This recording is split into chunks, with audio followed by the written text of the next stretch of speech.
wabarakatuh. Bismillahirrahmanirrahim. Alhamdulillahi rabbil alamin. Wassalatu wassalamu ala sayyidil awwalin wal akhirin, sayyidina wa maulana Muhammadin wa ala alihi wa sahbihi ajma'in. Allahumma inna nastahdika li arsyadi amrina wa zidna ilman yanfa'una. Qala al-imam al-muallif rahimahullahu ta'ala wa nafa'ana bihi wa bi barakati ulumihi wa ghafara lahu wa li masyaikhihi wa li masyaikhina amin. Bismillahirrahmanirrahim. Dengan nama Allah yang Maha Pengasih lagi Maha Penyayang, aku mulai mengarang kitab Matan Taqrib. Kata Tuan Musannif, Alhamdulillahi Rabbil Alamin. Adapun segala puji yaitu tertentu bagi Allah Tuhan semesta alam. Wa sallallahu ala sayyidina Muhammadin nabiyyi, dan moga-moga memberikan rahmat oleh Allah atas junjungan kita Nabi Muhammad sallallahu alaihi wasallam, an-nabiyyi yang menjadi nabi, wa alihi tahirin, dan atas keluarganya Nabi yang suci-suci, wa sahabatihi ajma'in, dan sahabatnya Nabi seluruhnya. Qala al-qadhi Abu Suja'in Ahmad bin al-Husain bin Ahmad al-Asfahani rahimahullahu ta'ala telah berkata oleh Qadhi Abu Suja', nama aslinya Ahmad bin Husain bin Ahmad yang bangsa Asbahan, moga-moga merahmati kepada beliau oleh Allah Ta'ala. Sa'alani ba'dul asdiqai hafizahumullahu ta'ala an a'mala mukhtasaran fil fiqhi ala madhabil imam syafi'i fi ghayatil ikhtisari wa nihayatil ijazi.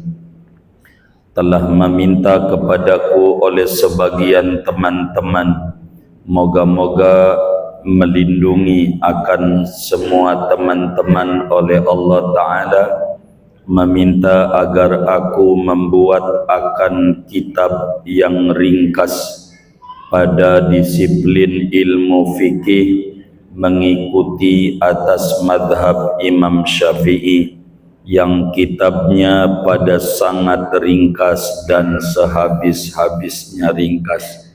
Wallahu a'lam bishawab. Kita bedah dulu. Saudara-saudara sekalian yang mulia, pertemuan yang lalu kita membahas mabadi'ul asyarah daripada ilmu fiqih. Baru berapa ya? 7. Maka sisanya kita lanjutkan malam hari ini, membahas tentang pengambilan ilmu fikih dari mana, lalu kemudian hukum mempelajarinya apa, dan ke-10 materinya apa-apa. Saudara sekalian yang mulia, ilmu fikih itu diambil dari 4 sumber.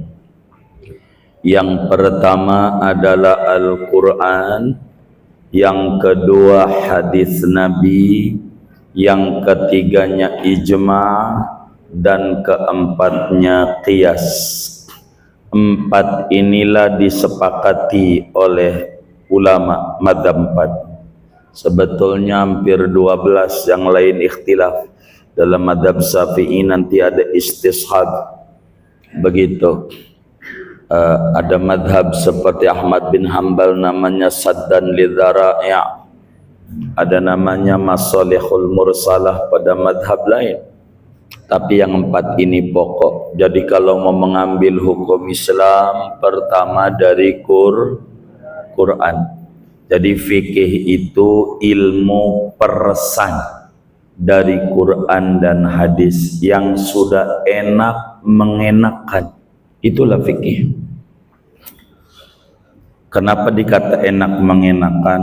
Kalau masih beras, puyeng kita ngemasaknya. Masaknya puyeng. Bisa gosong, bisa jadi aron, jadi bubur. Jadi standar masak ada aturannya.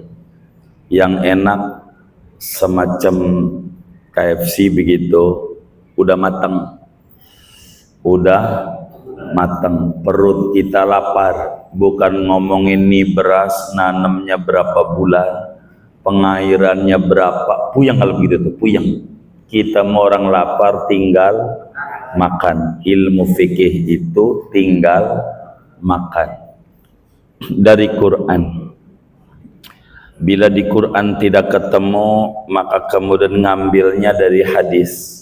Kemarin juga disinggung tuh hadis dari mulai Bukhari, Muslim, Abu Dawud, Tirmidzi, Nasa'i, Ibnu Majah, Muwatta, Sunan Darimi, Mustadrak Imam Hakim,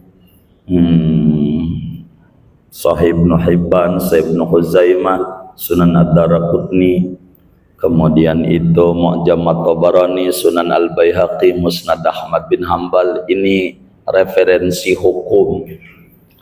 Kalau di hadis nggak ketemu, cari ijma, konsensus para ulama. Begitu. Kalau nggak ketemu lagi qiyas. Dan qiyas ini adalah hujjah syar'iyah, termasuk sama dengan ijma. Ijma itu hujjah syar'iyah. Jadi dalil dalam agama. 4 ini pokok.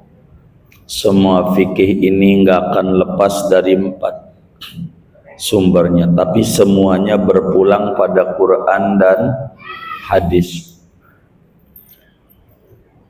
Quran dan hadis.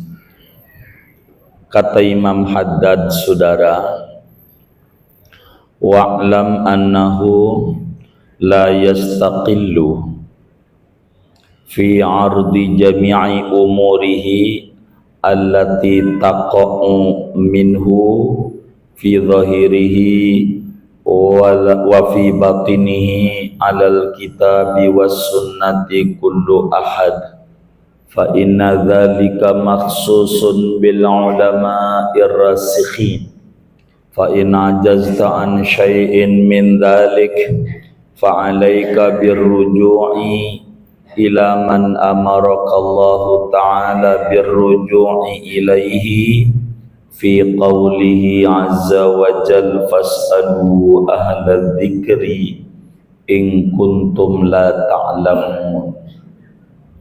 Kata Imam Haddad yang ratibnya kita baca dan banyak dibaca oleh kaum muslimin,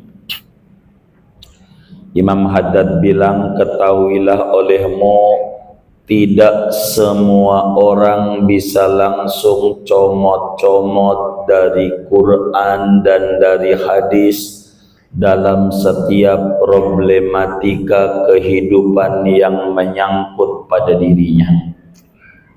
Tidak semua kita bisa langsung terjun pada Quran dan hadis. Sebab Quran dan hadis laksana lautan. Orang nggak bisa renang main ke laut, bagaimana kira-kira? Ya, modar bisa dia. Jadi yang nggak bisa renang mainnya di kobakan kecil yang nggak ada ombaknya. Bener nggak? Kobakan kecil itu mainnya, namanya ilmu fikih. Yang di laut yang udah pandai berenang. Begitu. Enggak semua orang bisa langsung nyebur di Quran dan hadis. Sebab itu khusus buat ulama-ulama yang mendalam ilmunya, Imam Syafi'i, Imam Malik, Imam Ahmad, Imam Abu Hanifah, ulama-ulama.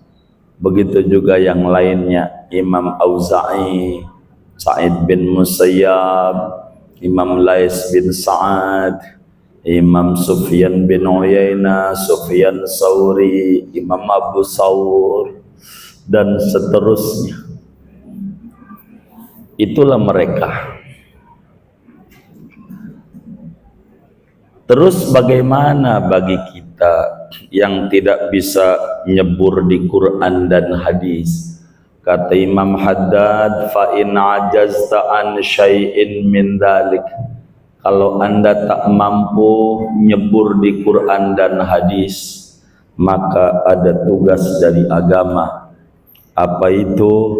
Engkau kudu ikut pada perintah Al-Quran, sehingga masih juga ikut Quran dan hadis. Apa itu perintah Quran? Fas'alu ahla dzikri in kuntum la ta'lamun. Tanya kepada ahli ilmu yang Anda tidak tahu. Jika Anda tidak tahu, tanya sama ahli ilmu. Orang itu ada dua, ada alim, ada ami atau jahil. Ada orang itu alim, ada orang bodoh, awam. Orang awam ikut orang alim, orang alim ikut Quran dan hadis. Maka si awam ini kalau ikut ulama berarti ikut Quran, ikut hadis secara tidak langsung. Yang langsung adalah ulama.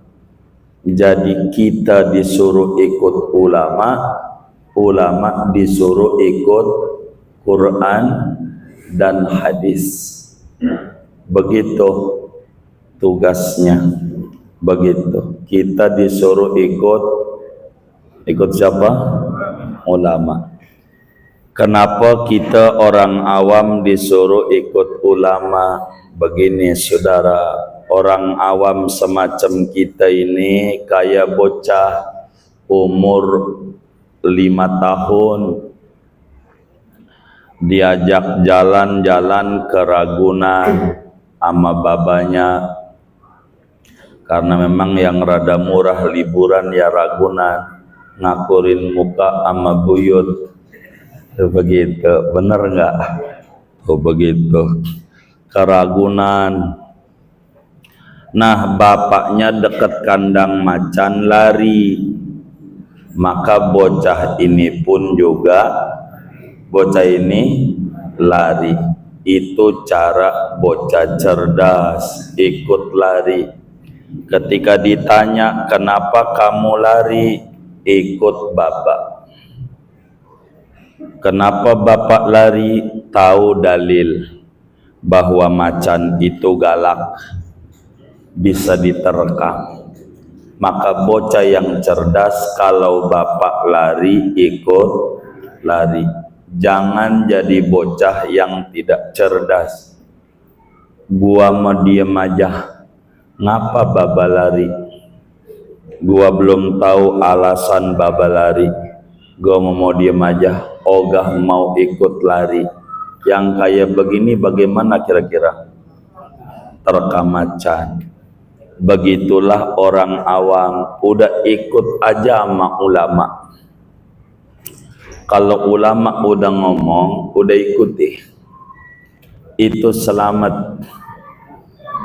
Kata ulama besar, hebat, dari Beirut, Libanon. Begitu Syekh Yusuf bin Ismail An-Nabhani, ulama alim kabir, ulama hebat. Dalam kitabnya Riyadul Jannah fi Adhkaril Kitabi was Sunnah, ini ulama hebat. Kata beliau, qad ajma'atil ummatul muhammadiyah fi jami'il a'sari wal aqtari wan nawahi ala anna sadatana al-Ba'alawi min asahi baitin nubuwati nasaban ila akhir maqal.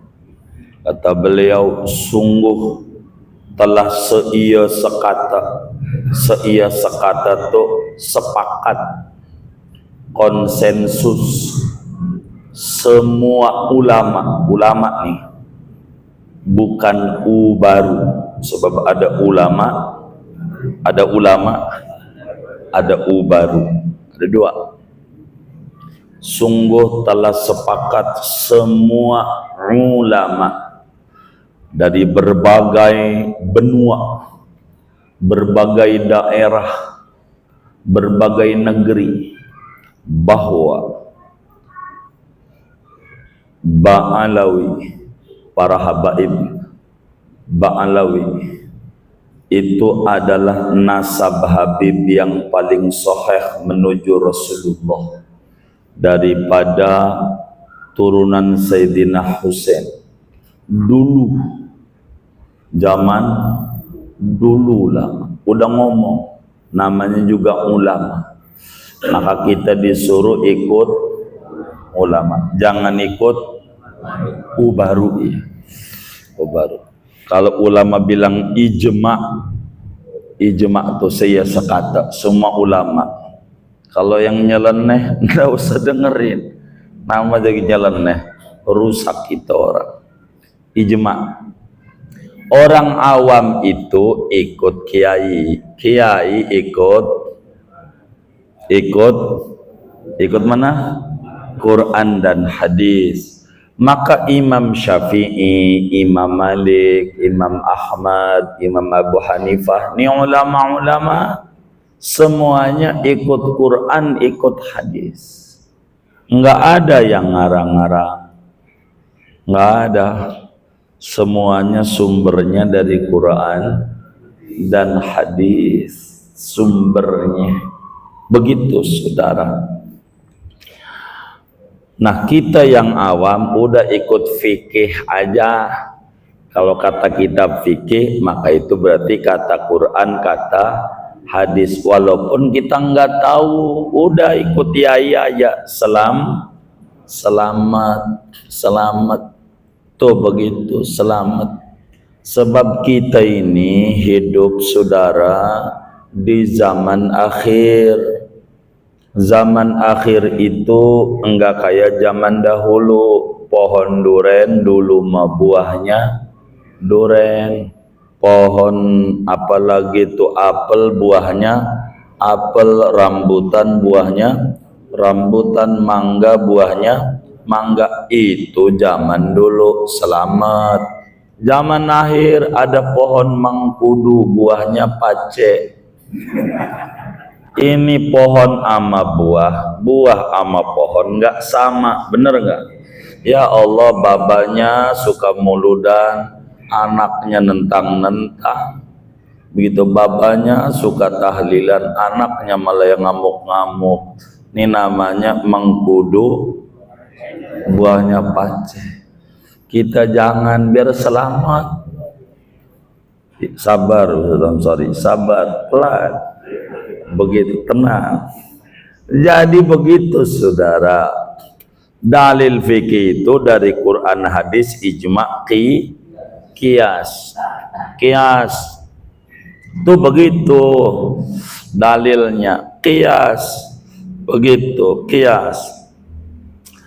Jadi yang disebut sunnah Quran ini butuh sama sunnah Nabi, itu Quran. Apa itu sunnah? Sunnah itu adalah perbuatan Nabi, ucapan Nabi, pengakuan Nabi. Jadi itu namanya sunnah Nabi. Yang Nabi perbuat itu sunnah Nabi. Yang Nabi ucapin sunnah Nabi. Yang Nabi akuin walau enggak dikerjain nama Nabi, namanya sunnah Nabi. Jadi sunnah Nabi itu enggak cuman yang dicontohin Nabi doang. Kalau yang dicontohin Nabi doang, 2/3 Islam hilang. Ajarannya jadi sempit, kaku hidupnya. Ini jadi masalah. Nanti hidupnya speaker lah bid'ah. Begitu muncullah aliran namanya aspek, anti speaker. Ada aja. Tapi masalahnya kacamata punya, malah pakai kacamata lagi. Begitu. Speaker sama kacamata sama fungsinya. Kalau kacamata itu untuk memperbesar, alat memperbesar huruf. Enggak apa-apa baca Quran enggak kelihatan. Begitu. Baca Quran kalau enggak pakai kacamata kecil-kecil, kacamata jadi ngebantu bagus. Begitu. Maka kacamata itu alat untuk memperbesar. Besar apa? Huruf. Kata dia boleh pakai kacamata karena ngebantu. Speaker itu sama, alat untuk memperbesar. Benar enggak? Memperbesar apa? Suara. Yang tadinya enggak nyampe jadi nyampe. Sama-sama alat memperbesar. Masa kacamata enggak bid'ah, speaker bid'ah? Ini nih namanya enggak pas. Udah speaker bid'ah, handphone punya lagi. Kan jadi masalah.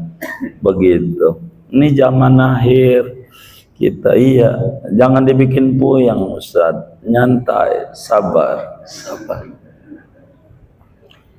Jadi fikih itu pengambilannya dari Quran, dari hadis, dari ijma', dari qiyas. Saya nggak panjangin ini. Kesembilan, mabadi'ul asyarah itu hukum mempelajari ilmu fikih. Apa hukumnya belajar ilmu fikih? Saudara sekalian, mempelajari ilmu fikih hukumnya fardu ain. Pada bagian yang kita butuhkan untuk ibadah dan muamalah kita. Fardu ain. Apa itu fardu ain? Setiap manusia muslim yang akalnya sehat, umurnya udah 15 tahun, wajib hukumnya ngaji fikih. Ini udah 15 tahun belum nih? Belum wajib. Pokoknya yang 15 tahun ke atas wajib belajar fikih. Enggak bisa kalau enggak belajar fikih. Begitu kudu fardu ain, belajar ilmu fikih ini wajib. Jadi saudara nih duduk malam Selasa ini pada majelis ilmu wajib ain. Jadi ganjarannya gede, enggak kehitung ganjarannya. Wong belajar ilmu wajib. Ama saudara duduk di majlis zikir 70 kali, ama majlis ilmu fikih sekali, udah enggak kebanding. Gedean ngaji fikih sekali kalau ngomongin ganjaran. Tuh begitu. Fardu ain belajarnya. Kata Syekh Nawawi Al-Bantani di dalam kitabnya Salalimul Fudala, fata'allaman ilman yusahhihu ta'atan wa aqidatan wa muzakkiyal qalbis kula hadhihi salasu fardu ainin fa'rifan wa'mal biha taqsul najatun wa'tila.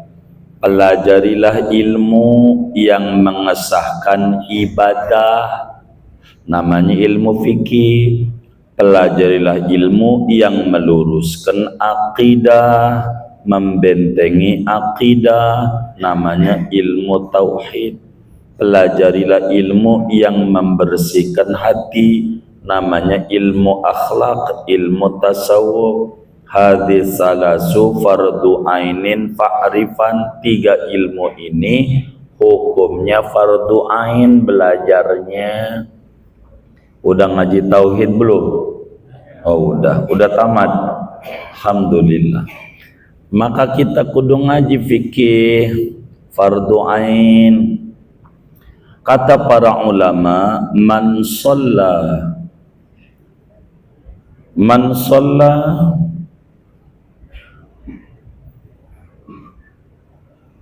bi ghairi ta'allumil wudu'i was-salati lam tasihha salatuhu wa in sadafatis sihhata. Siapa orang sholat tanpa belajar ilmu wudu, ilmu sholat, maka sholatnya bisa enggak sah walaupun berbetulan dengan amaliyah karena enggak dasar ilmu. Kudu kita belajar. Kalau kata kitab Zubad, wa kullu man bi ghairi ilmin ya'malu a'maluhu mardudatun la tuqbalu. Setiap orang yang ibadah enggak pakai ilmu, ibadahnya ora diterima, kagak diterima.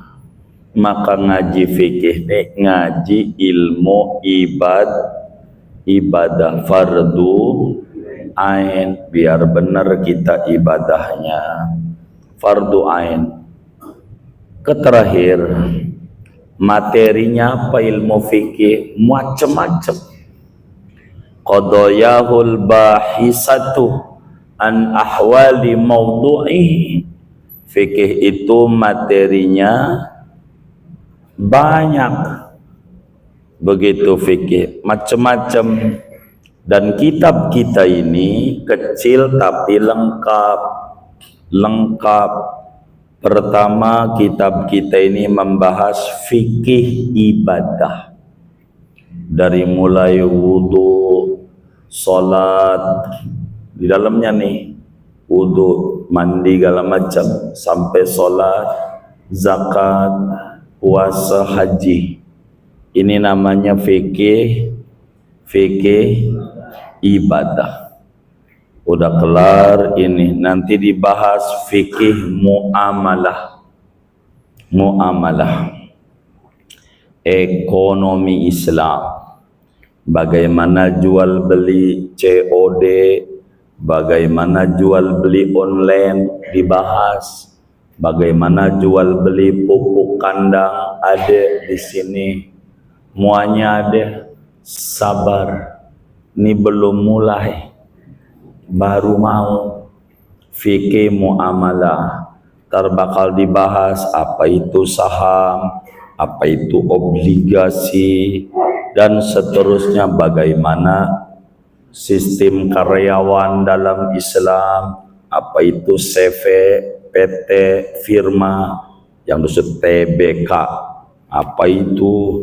Nah ini bakal dibahas di kitab kita ini. Begitu. Sudah fikih sampai apa itu wakaf. Begitu. Sehingga kita tahu apa musola, apa masjid, itu bakal dibedah. Apa itu hibah. Kalau udah kelar baru ngomongin fikih mawaris. Yang ketiga yaitu tentang bagi waris. Akan diterangkan calon ahli waris dari laki-laki jumlahnya ada 15, calon ahli waris perempuan ada 10, totalnya 25 calon. Bisa dapat bisa enggak, nama juga calon kembang. Kalau gugur ya kagak calon. Calon gubernur kan bisa jadi gubernur, bisa kagak ya kan. Nama juga calon. Tuh begitu biar kita tahu kita dapat warisan apa kagak. Begitu. Itu nanti dilihat begitu. Jangan kemudian ini wasiat baba, kata baba, tanah yang di samping binus itu jangan dijual, tanah orang. Bener nggak? Lah iya, itu mah bukan wasiat. Bilangin wasiat tuh beda isinya, ntar diterangin apa itu wasiat. Bener nggak? Gimana Sasari? Iya, ntar nih, karena ntar itu namanya warisan.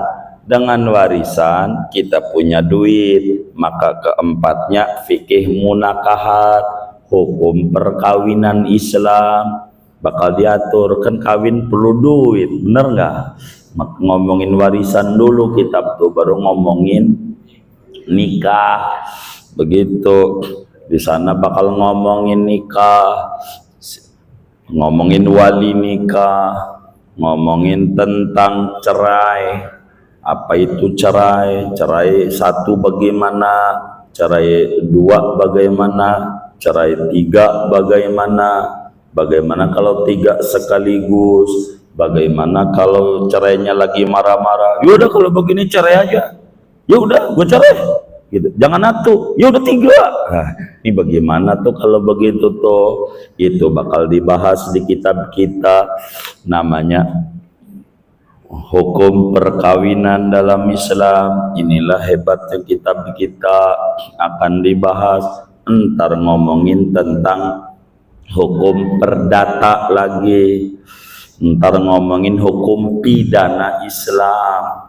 Begitu, bagaimana kalau orang melakukan tindak kriminal, mencuri umpamanya, apa yang diatur oleh Islam, membunuh umpamanya, apa yang diatur oleh Islam, itu nanti diatur. Entar diatur tentang peradilan Islam, bagaimana seorang hakim kudu mutusin yang benar. Begitu, itu diatur. Termasuk hukum tata negara, syarat orang jadi presiden itu yang perlu dipilih yang bagaimana, gubernur, itu ada di dalam ini, ada semuanya kitab ini. Begitu. Kalau udah selesai ngomongin terakhirnya tentang perbudakan, diatur tentang bagaimana supaya merdeka. Kalau udah begitu, kitab kita ini habis. Udah tuh, kalau begitu. Apa udah segitu aja tuh? Kan udah habis tuh kitabnya. Bener nggak? Udah habis. Udah tuh, ini isi kitab kita, materinya. Tuh, itu materi ilmu fikih. Jadi Islam tuh bukan urusan cebok doang. Politik juga tahu, Islam tuh begitu, kayak begitu. Maka disebut ada politik kiai, ada kiai politik. Begitu, beda begitu. Ini diatur. Semuanya Islam lengkap. Inilah kurang lebih saudara-saudara sekalian, namanya Mabadi'ul Asyarah, program dasar ilmu fikih atau ilmu hukum Islam. Kita masuki materi. Bismillahirrahmanirrahim. Dengan nama Allah yang Maha Pengasih lagi Maha Penyayang. Saudara-saudara sekalian, para ulama telah memperbincangkan panjang lebar terkait dengan bismillah dan tinjauannya dalam hukum syariat. Dalam kitab-kitab ulama sudah ditulis semuanya tentang bismillah. Oleh karena kita malam hari ini mengkaji ilmu fikih, maka tentu kita akan membahas aspek hukumnya saja. Kita perlu bahas bismillah ini yang ada relevansinya dengan ilmu fikih. Kata ulama, yang bagi likulli syari'in fi fannin an yabhatha basmalatan bitarafin mimma yunasibul fannal masyru'a fi wifa'an bihaqqil basmalati wa wifa'an bihaqqil fannil masyru'i fi. Seyogianya bagi setiap orang yang memasuki satu disiplin ilmu untuk membahas terlebih dahulu tentang Bismillahirrahmanirrahim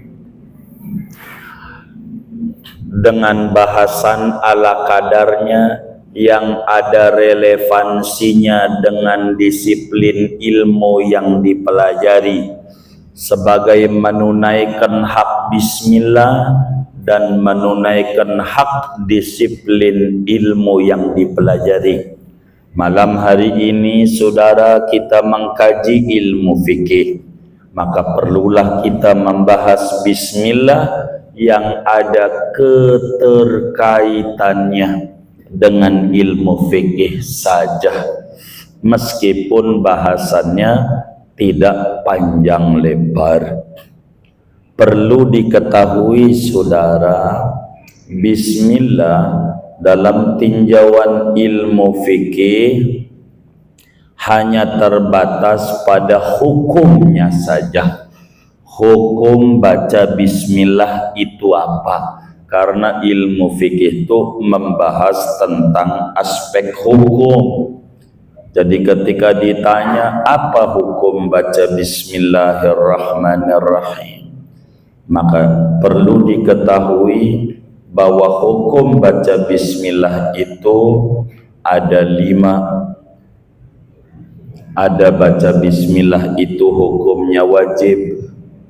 Kedua, baca bismillah itu hukumnya haram. Ketiga, baca bismillah itu hukumnya sunnah. Keempat, baca bismillah itu hukumnya makruh. Kelima, baca bismillah hukumnya mubah. Karena hukum Islam seperti pertemuan yang lalu ada 5 sebagai hukum syarak, bukan hukum wad'i. Pertama, bismillah itu hukumnya membacanya wajib. Kalau enggak baca dosa, kan wajib. Kapan baca bismillah itu wajib? Saat sholat wajib baca bismillah. Di dalam madhab Syafi'i yang namanya sholat rukunnya ada 17.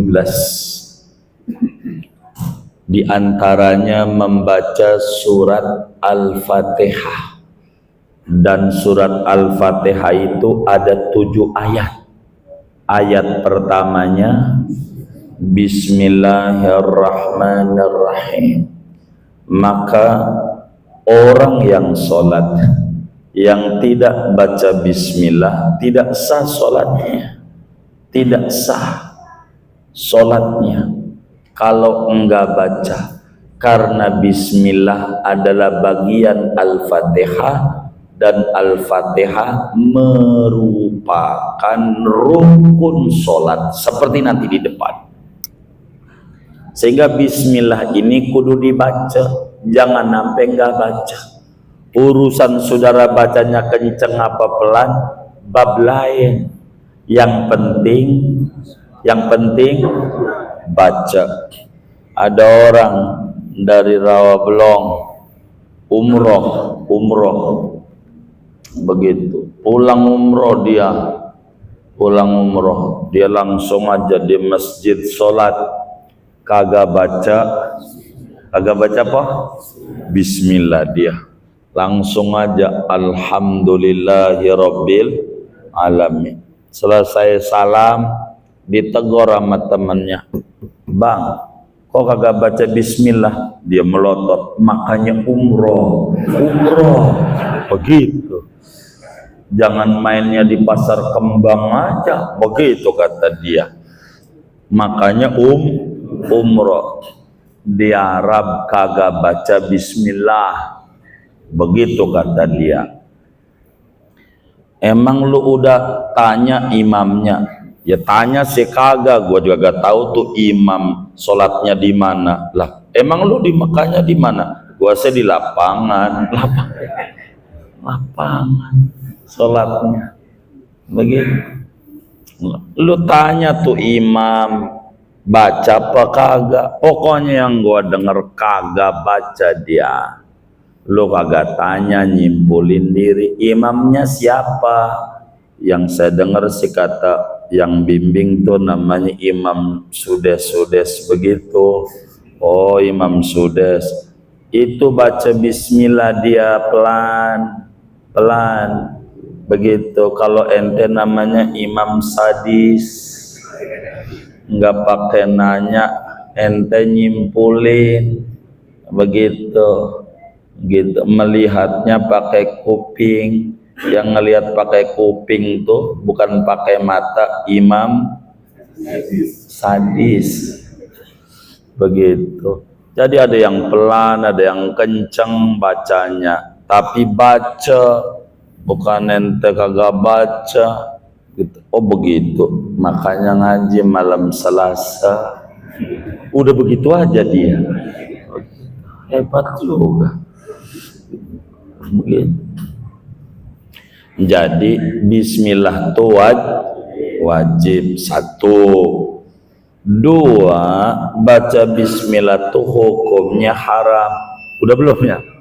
Ini yang benar nih. Udah belum? Oh belum. Lah kan kita juga baperan ya kan. Bismillah itu hukumnya haram, dosa. Kapan bismillah itu dibaca dosa? Bila kita melakukan atau memakan, meminum barang yang zatnya haram. Yang haram secara zatnya minum khamr, baca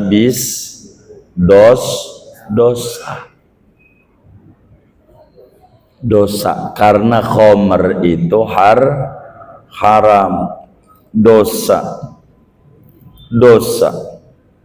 begitu, karena haram zatnya dosa begitu. Tapi kalau zatnya enggak dosa karena haramnya faktor X, bismillah masih sunat.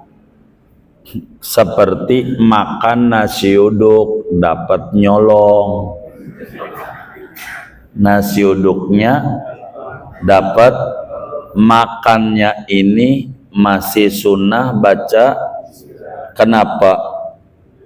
Kenapa? Azatnya enggak haram, yang haram nih gara-gara iya masih sunat begitu. 3 biar cepat, sunat. 3 sunat, baca bismillah tuh sunat. Kapan baca bismillah tuh sunat? Bila kita melakukan satu perkara yang dipandang baik oleh agama begitu. Melakukan satu perkara yang dipandang baik oleh agama, itu baca bismillahnya seperti ngarang kitab. Makanya yai kita diawali dengan ya, karena ngarang kitab kan bagus. Mau makan, wudu, mau mandi, baca bismillahnya sunat karena perkara yang baik dalam agama. 4, makruh. Mana tuh bismillah yang makruh?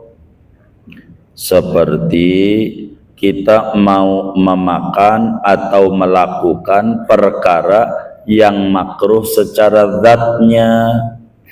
Seperti mana? Memandang kemaluan istri, dia baca bismillah dulu, itu makruh.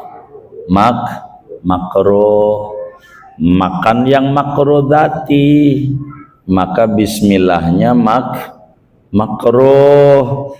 Begitu ya, zatnya begitu. Kelima, baca bismillah itu mubah bila kita melakukan perkara-perkara hina, perkara recehan, seperti mohon maaf ada pakaian jatuh dari sampiran, bismillahirrahmanirrahim, itu boleh baca bismillah, boleh kagak. Ngambil jatuh lagi, bismillah, enggak baca bismillah boleh, baca bismillah boleh. Tapi yang mubah ini bila kita niatnya baik dapat ganjaran karena faktor X, niat yang baik. Inilah hukum baca bismillah. Bismillah itu saudara bisa sunnah kifayah, sunnah ain. Segini aja dulu Bang Haji Wahab udah diri.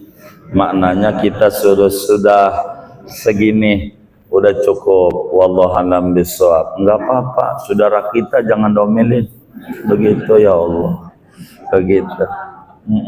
Segini aja ngaji.